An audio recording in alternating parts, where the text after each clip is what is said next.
Vimos lo que era fuerza y cómo la fuerza generaba la aceleración y al final trasladábamos un cuerpo. Pero como habíamos aprendido, no solamente existe la traslación, también existe la rotación. Pregunta, ¿cómo ahora opera la fuerza para el caso de una rotación? Teníamos en consecuencia, hagamos un resumen, fuerza, aceleración. Tenemos algo que desconocemos y una relación con la aceleración angular. ¿Qué es lo que es esto? ¿Qué es lo que origina una rotación? Para poder entenderlo mejor, vamos a suponer lo siguiente. Yo tengo un eje, yo tengo un brazo que se llama, una palanca, algo que me permite aquí actuar sobre el eje, y yo voy a aplicar en este punto una fuerza, en esa dirección. Yo esa fuerza la puedo descomponer en dos componentes, una a lo largo de esta línea y una perpendicular a esta línea.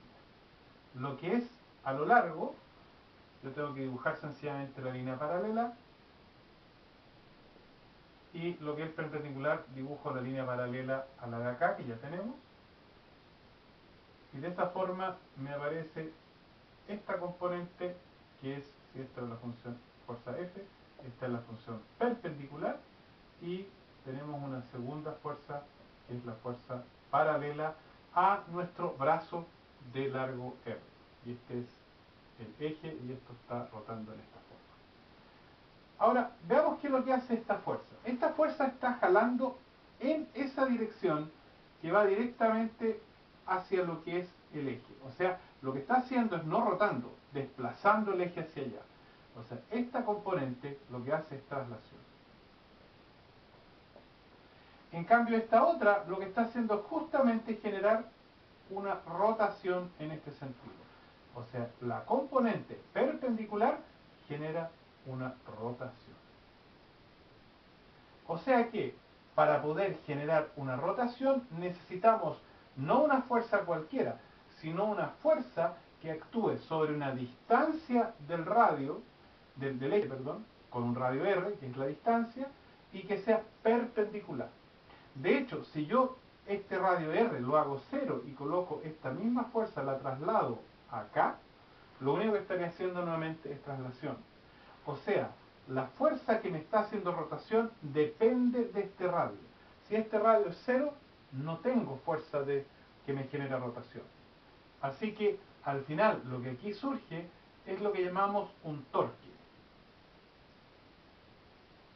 que es lo que equivale para la rotación a una fuerza, la letra que usamos va a ser D, y que es la multiplicación entre el radio y la fuerza perpendicular, aquella componente de la fuerza que sea perpendicular.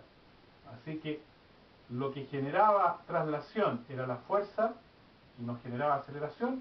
Para el caso de la rotación es el torque, y este torque es radio por fuerza perpendicular al eje. Esta es la base para poder ahora con ello modelar cómo se comporta un cuerpo cuando está rotando.